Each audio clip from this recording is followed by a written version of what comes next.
বসিরহাটে এবার পুজোর ছুটিতে বেরিয়ে আসুন কাশফুলের সাম্রাজ্যে। ভরা বর্ষার পর আগমন ঘটে শুভ্র ঋতু শরতের।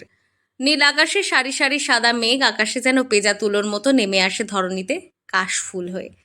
এই সময় নদীর ধার, জলাভূমি, চরাঞ্চল, শুকনো রুক্ষ এলাকা, পাহাড় কিংবা গ্রামের কোনো উঁচু জায়গায় কাশের ঝাড় বেড়ে ওঠে। তবে নদীর তীরে এদের বেশি জন্মাতে দেখা যায়। এর কারণ হলো নদীর তীরে পলিমাটির আস্তর থাকে এবং এই মাটিতে কাশের মূল সহজে বেড়ে উঠতে পারে। আর এই কাশফুল যেন দুর্গাপুজোর জানান দেয়। শরতের বিকেলে মনকে প্রফুল্ল করতে ঘুরে আসতে পারেন কাশবন থেকে। উত্তর চব্বিশ পরগনা জেলার বসিরহাট মহকুমার বাদুড়িয়ার রামচন্দ্রপুর বাজার পার্শ্বস্থ এলাকায় রাস্তার ধারে প্রাকৃতিকভাবে গড়ে উঠেছে কাশবন। পুজোর শরৎকালের এটাই তো শোভা, এই সময় আসলে এগুলো ফোটে। খুবই সাদা হয়, যত যত পুজো কাছে আসে তত ফুলগুলো সাদা হয় আর কি। হ্যাঁ, এটা এটা দেখলেই মানুষের মনে একটা শরৎ এসছে, আগামী দুর্গাপুজোর আগমনীর যেটা সেটা যে শুরু হয় মানুষের মনে, এটা দেখলে অনেকটাই বেশ বোঝা যায় আর কি, ভালো লাগে। এটা রামচন্দ্রপুর, নর্থ চব্বিশ পরগনা, বাদুড়িয়া থানা। এটা প্রতি বছরই দেখা যায়, এই সময় আসলে ফোটে, নিশ্চয়ই জানেন শরৎকাল আসলে এটা শুধু ঢাকিদের না, এটা মানুষের মনেরও কাজে লাগে। প্রতি বছরই যখন হয় শরৎকাল আসলে ফোটে, এটা তো মানুষের একটা মনের আগমন দুর্গাপুজোর।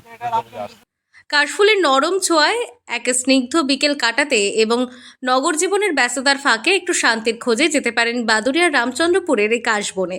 শরতের বার্তা নিয়ে আসা এখন কাশফুলের শুভ্র চাদরে ছেয়ে গেছে জায়গাটি। সরজমিনে দেখা যায় প্রাকৃতিক সৌন্দর্যে ঘেরা কাশফুলের এই বাগানটি আগে ইট ভাটা ছিল। বহুদিন পড়ে থাকায় এখানে প্রাকৃতিকভাবে কাশফুল ছেয়ে যায়। রামচন্দ্রপুর বাজার।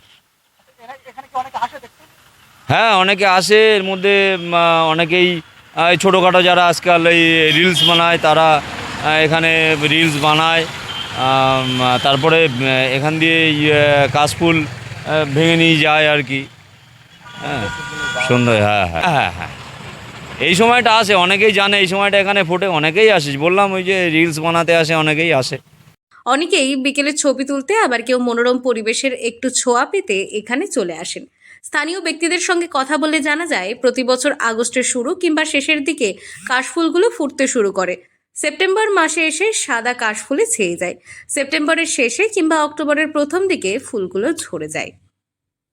উত্তর চব্বিশ পরগনার বসিরহাট থেকে জুলফিকার মোল্লার রিপোর্ট, লোকাল 18 বাংলা।